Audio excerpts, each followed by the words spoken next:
welcome back. It is the Vegas Take. Shapiro, I'm glad you could join us on a Monday. Chris Wynn in studio as well. A lot to get to coming up here in just a few minutes. We'll be joined by Michael Avenatti. By the way, just for the record, this Lindell cardboard cutout that we have, Stein, get back in here because we need to add some things to this this story. What I don't understand about this is that people are actually fans of this guy. Who would actually buy this and put it in their house? That's my question. Like, when you see cardboard cutouts, you see athletes and maybe celebrities. I guess you could call them a celebrity. But am I wrong in asking that question? We bought it for a gag. I was shocked. Again, for people who didn't hear the first segment, we were in Laughlin. They have a MyPillow kiosk. It greets you with this life-size Mike Lindell cutout of him gripping a pillow with his cross around his neck and his mustache blazing, of course. And I asked, I said, can we buy one of those? They actually sell them. They actually sell them for $25. Now, like Brian said, we bought it to be funny, but are there fans? Where would they put this? In their house? In their office? It's weird. It's weird. You guys do realize that he's going to sell 50,000 more pillows now because of this segment here in the Vegas Take. Yeah. I'm just telling you. It's just weird. But anyway, I don't want to talk too much about MyPillow. But anyway, let's get to the real news of the weekend, and that starts with Mick Mulvaney. On Friday, when we were late in the show, when we were on the air, he does a press conference, and he talked about a quid pro quo. He basically admitted it. That's exactly what he did, if you look at his statements. And then, of course, there was a lot of backlash.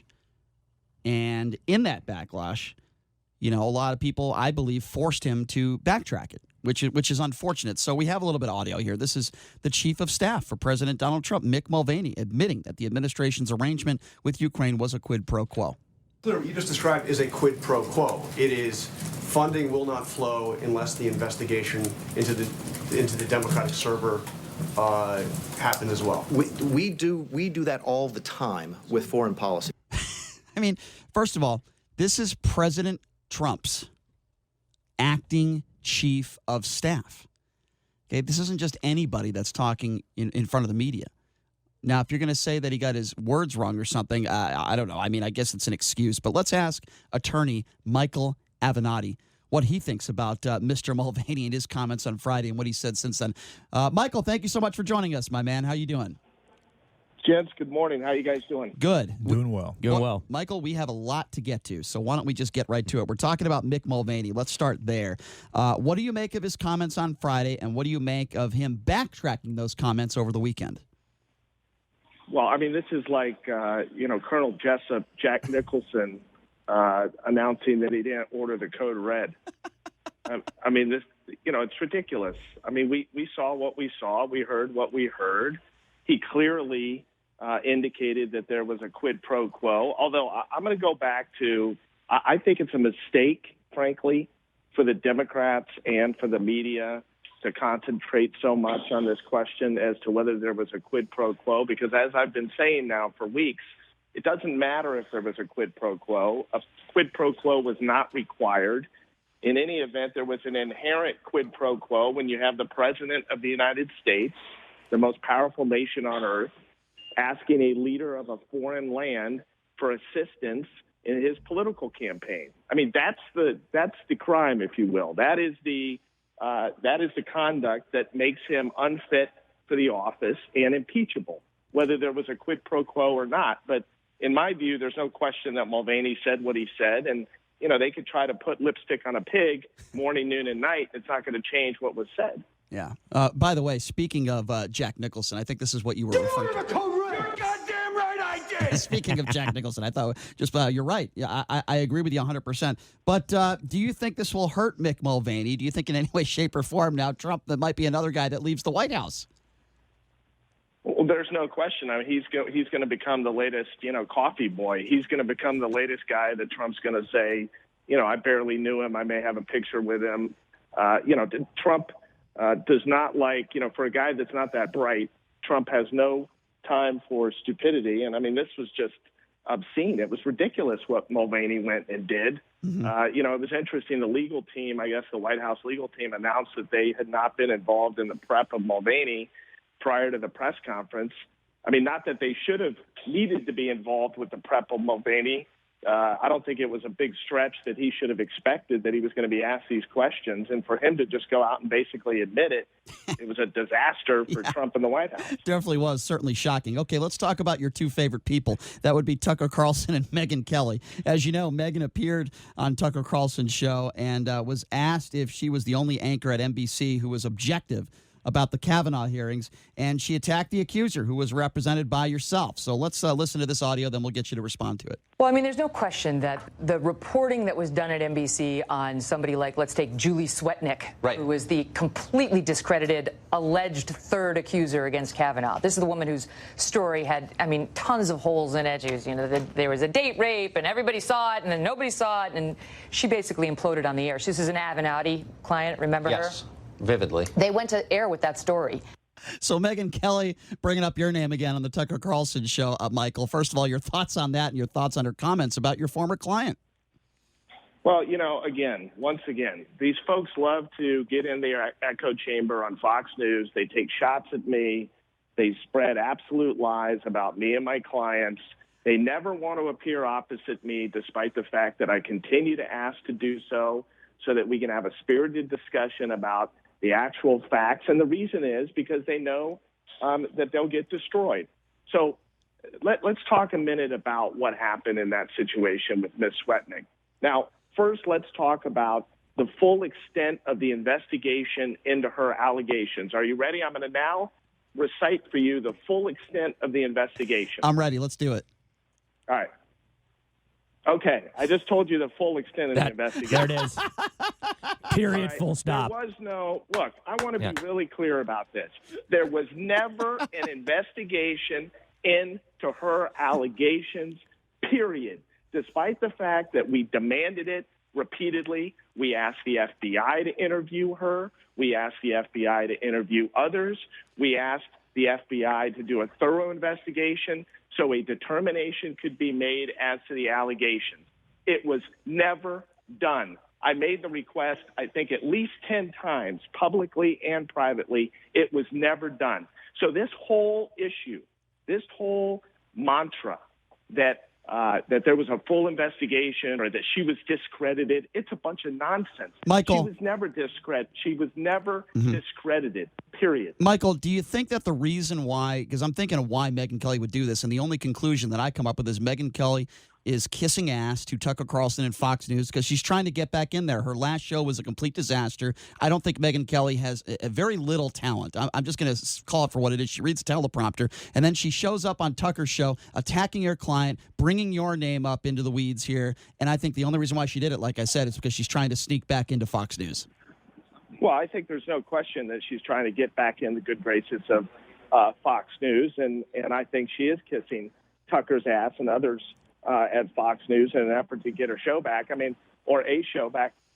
I will say this. I actually think Megyn does have some talent. I don't think she's absolutely dense. She's pretty bright. She used to be a federal prosecutor, as I recall. I was on her show one time early on in the Stormy Daniels case, and I found her to be pretty bright, but dishonest. This is a woman that is patently dishonest when she talks about issues like the Kavanaugh confirmation and Julie Swetnick. This whole thing about, her story had all kinds of holes in it, tons of holes. Really? I'd like to hear what those holes were. Well, because I don't see it. And the fact of the matter is, again, all we ever wanted was a full investigation. Right. There was never any investigation.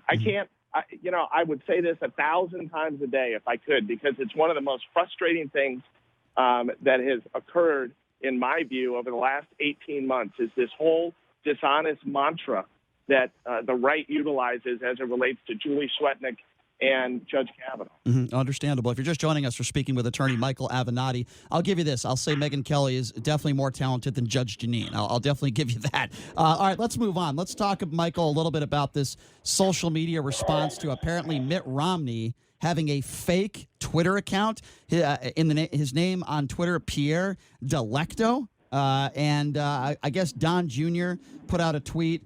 And this is what Don Jr. said about this. Don Jr. said if Mitt Romney had any guts You would take on the media directly rather than with a fake Twitter account. And then you responded and said, Biff, if you had any guts, you would start actually engaging people on television that oppose you instead of hiding behind your Twitter. So I know you and Biff are now going at it. What do you make, though, about this fake Twitter account of Mitt Romney? Why did he do this? I'm not certain why he did it. I actually think it's pretty funny that the name Pierre Delecto, especially seeing as Mitt Romney's a senator from the state of Utah, I found that name to be pretty funny. I think he probably has more staying power, Pierre Delecto, than David Dennison. That's my guess. I just think it's I don't know. I think it's humorous. I don't have any bogus Twitter accounts. I have one Twitter account. It's just interesting to me that some of these people feel the need to have, what do they call them, sock accounts, or I don't know what the term is on Twitter. But it's pretty funny. Let's talk a little bit. So Mike Huckabee responded to this. Of course, we remember his daughter, Sarah Huckabee Sanders. So Mike Huckabee, this is what he said about this. He said, quote, "Let us all realize that this guy's not a team player. He's still bitter because Donald Trump got elected and he didn't." He also went on to say that he's embarrassed for Romney. Wouldn't you be embarrassed for Mike Huckabee for having his daughter get up there in those press conferences and lie for, saying that you're such a wonderful, good Christian, and then, being an enabler to Donald Trump? If anybody should be embarrassed, shouldn't it be the Huckabee family, not the Romney family? Well, I'm just looking right here. I think the breaking news, Huckabee, we just found a Twitter account under a bogus Twitter account that he runs. It's called Mike Fellatio. This guy makes total sense. It does. This guy has been kissing the ass of Trump. Him and his daughter, they've been taking turns from moment one. They can't deal with Romney as it relates to a number of the points that he's made recently concerning the president's conduct. And so they want to point back to the fact that Romney is bitter and all of this other nonsense. Let me say this. I think that Romney is the first, or one of the first, of many Republicans that are ultimately going to turn on Donald Trump. I agree, and they're starting to already. I wanted to get to that, but before we do, I want to talk a little. Well, let's talk about that. Let's talk about Lindsey Graham, because I think we all have opinions on Lindsey Graham changing now his tune on impeachment. Right, first we heard Lindsey Graham go after the president with this situation in Syria, which obviously nobody really can defend, except for maybe Donald Trump. He tries to. So Lindsey Graham, was opposed to it, and he went after Trump for that. And now all of a sudden, Lindsey Graham is saying, that he'd be open to a long impeachment hearing. What do you make of that, Michael? Well, there's some slight cracks forming, I think, in the on the front of Republicans that are defending Donald Trump. I mean, you've seen some comments from Lindsey Graham now. You've seen some comments recently from Mitch McConnell. It's a very slow process. I don't know ultimately that the dam's going to break, if you will, but, there's some signs that it certainly may be weakening. I've said before, I'm going to say it again.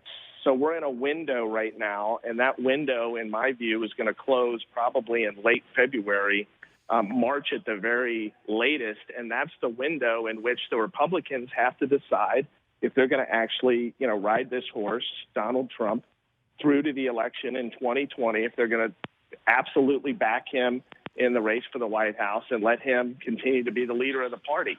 They have a little bit of time to make that decision, but they don't have a lot of time. I mean, they're going to have to decide that again by the end of February or by the end of March. So, Michael, the 2020 G7 summit was pegged for South Florida, of course, Doral Trump National Resort down there. And over the course of the past 48 to 72 hours, all of a sudden, it's a 180 from the Trump administration. And he's named a number of reasons why that is. But for us lay people out there, not yourself, you're an attorney, obviously, so you're well aware of the emoluments clause and what that entails. But isn't this par for the course for Donald Trump? And is this something that we should totally expect from himself and his administration? Yeah, I think it is par for the course, and I don't think this is isolated. Well, I know it's not isolated by any stretch of the imagination. I mean, this is a guy who has attempted to utilize the office of the presidency to enrich himself and to further his own personal business interest. I mean, I don't think there's any question about that. This is probably the most blatant attempt, the most public attempt to do so. Although, and this is just my personal belief, but I was a little disappointed about how much attention this issue received. I'm not saying it's not important, but I think the most important issue, and really where I want the Democrats' focus to be, is on this question of Trump misusing his office and seeking assistance from a foreign power as it relates to being reelected in 2020.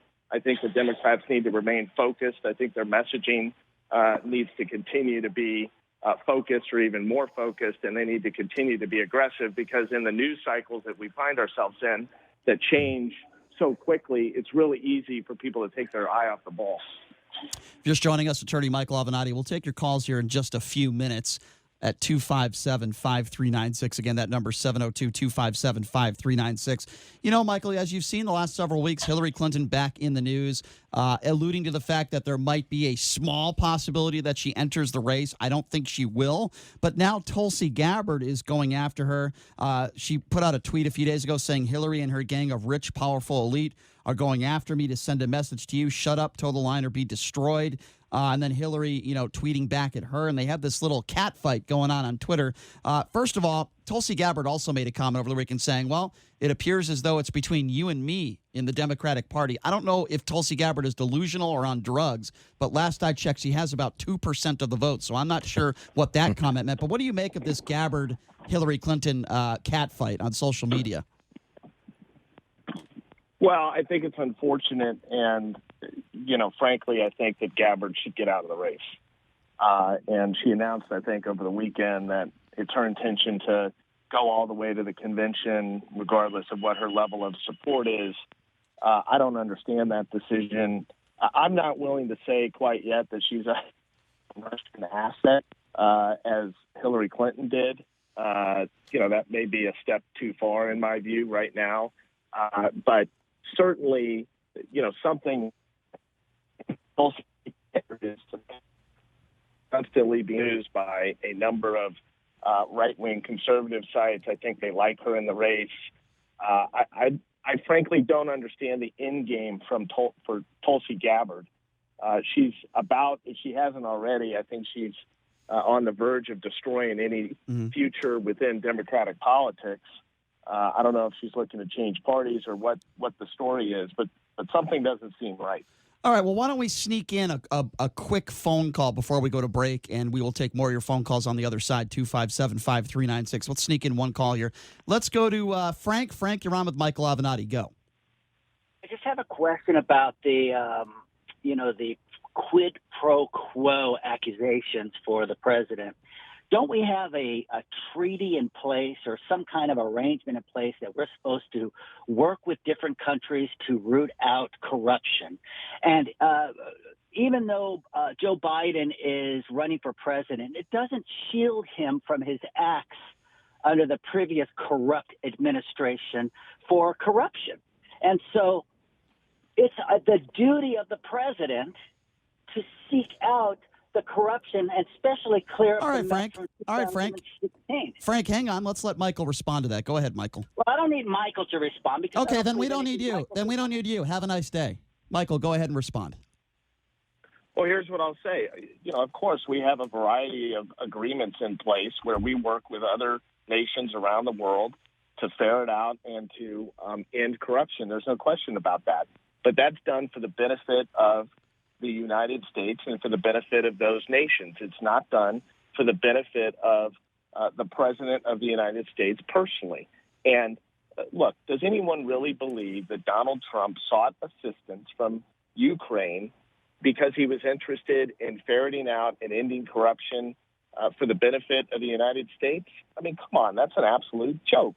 We all know why he targeted Joe Biden and his son, because they were political, or at least Joe Biden is a political threat to him in 2020, and he wanted assistance in connection with his personal political campaign in 2020. That you cannot do. You cannot bring to bear the power of the office of the presidency of the United States, the power of the United States, for your own personal political benefit, and Michael, regardless if there's a quid pro quo. And Michael, the idea of this last caller calling in that all of a sudden Donald Trump is the gatekeeper and all of a sudden he cares about corruption Did he care about the corruption when it came to members of his own administration? Did he ask foreign leaders and presidents of other countries, hey, why don't we look into my former campaign manager? I think there's some corruption there. Why don't we look into all these people in my administration and all the corruption that's going on? No.